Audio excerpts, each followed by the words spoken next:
The village of Eldergrove sat hidden deep within the arms of a dark, whispering forest. Time stood still there. The people, rooted in old beliefs, often spoke in hushed tones about the cursed moon and the beast that prowled under its silver glow.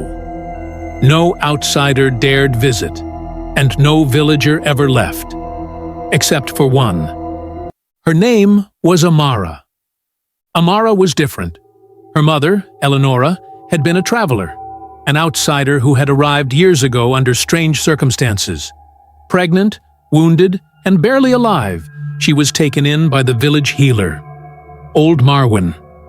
Eleonora died giving birth to Amara during a blood moon, and from that night on, the village whispered, "The child is marked."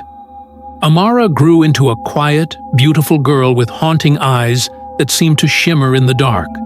Her hair was jet black, her skin pale as milk. She rarely spoke, and when she did, her voice had a strange melodic tone, like a lullaby sung in reverse. No one ever saw her past sunset. She would vanish into the woods each evening, claiming she liked the sound of the wind through the trees. But people began to disappear. First it was a hunter named Bram. Then a stable boy, a visiting merchant. Every time the moon rose full, a body would be found days later, mangled, torn, shredded, as though wild animals had feasted. Fear wrapped Eldergrove in its cold fingers. The elders spoke of an ancient curse, one tied to the blood moon, to beasts born of both woman and wolf. They whispered the moon's daughter. She walks as one of us by day, and by night becomes the predator. Still, no one dared accuse Amara, not openly, but Lena, a bold and curious girl who had grown up watching Amara from afar, began to suspect. She had seen Amara vanish into the woods. She had heard growls echoing from the darkness, and one night, peeking through the branches, she saw something that chilled her soul. Amara stood alone beneath the moonlight, arms raised, eyes white as bone. Her body convulsed, cracked, split. Bones reshaped, muscles tore and twisted. Her mouth opened in a scream, but it became a howl, long and deep, not human. Fur exploded across her skin, her fingers stretched into claws. And then, she was no longer Amara. She was a creature, towering, sleek, monstrous. A wolf, but not quite. Her eyes, though, remained the same, those haunting silver eyes. Lena fled, but the creature's head snapped around. Their eyes met, and it didn't chase her. Instead, it smiled.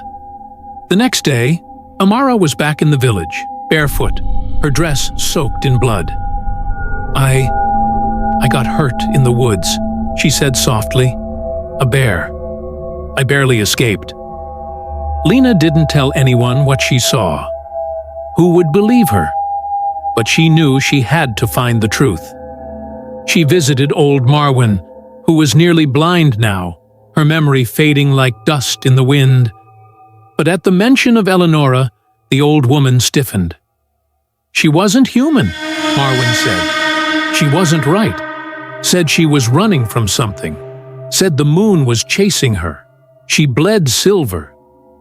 "What do you mean, not human?" Lena pressed. "She smelled of wolf," the healer whispered, "but looked like a woman."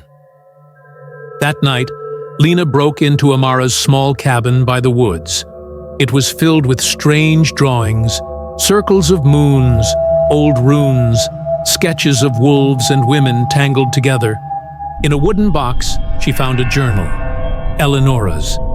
The curse passes to the daughter. She will hunger. She will change. If she kills, the beast stays forever.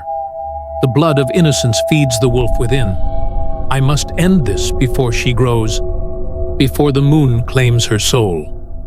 But Eleonora died before she could. Suddenly, the The cabin door creaked open. Amara stood there. "You shouldn't be here." Lena tried to hide the journal, but it was too late. Amara saw. "You know now," she said softly.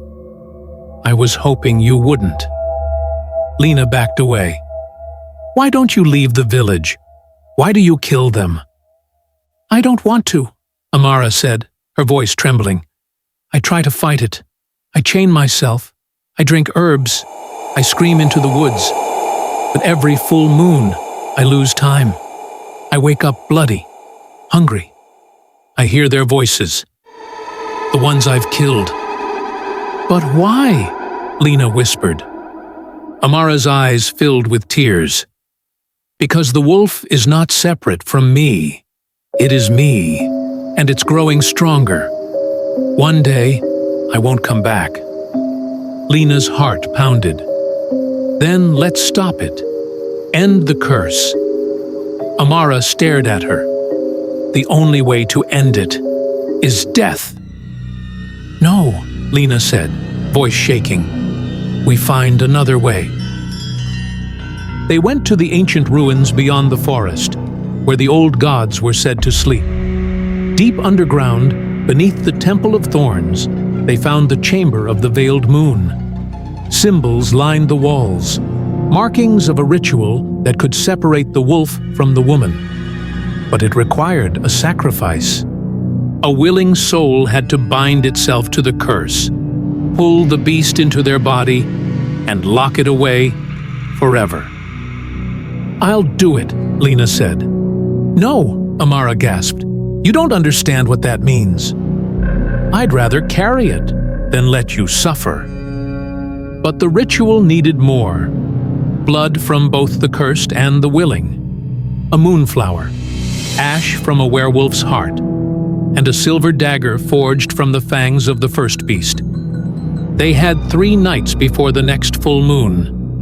They gathered what they could, stealing herbs from Marwen's hidden garden, digging into graves for ancient bones, braving a den of wild wolves to collect fang and fur.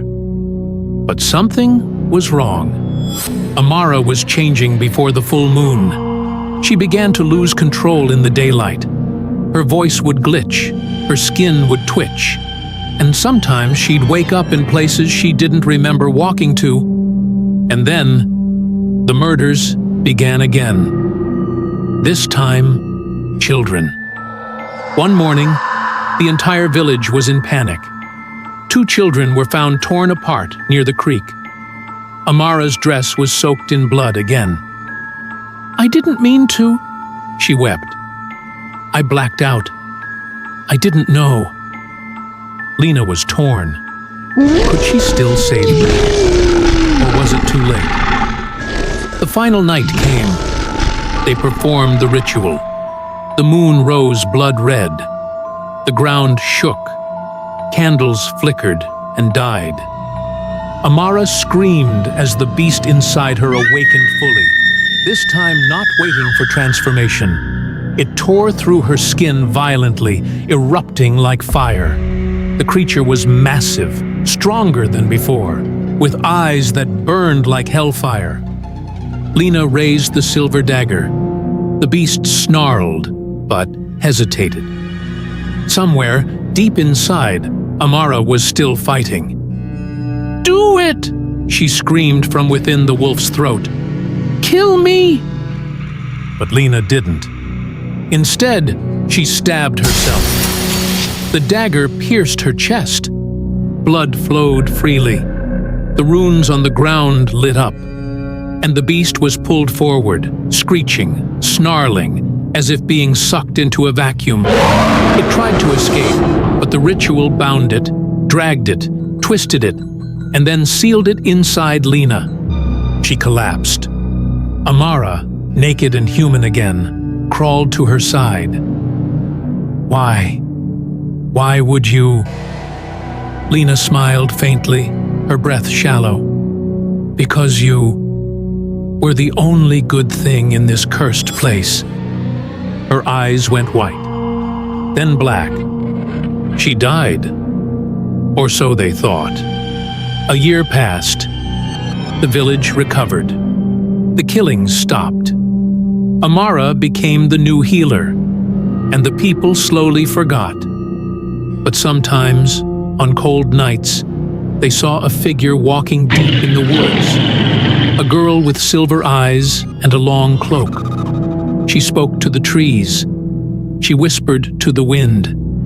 And on some nights, if the moon was full and red, they heard a howl. Not angry, not hungry, just sad.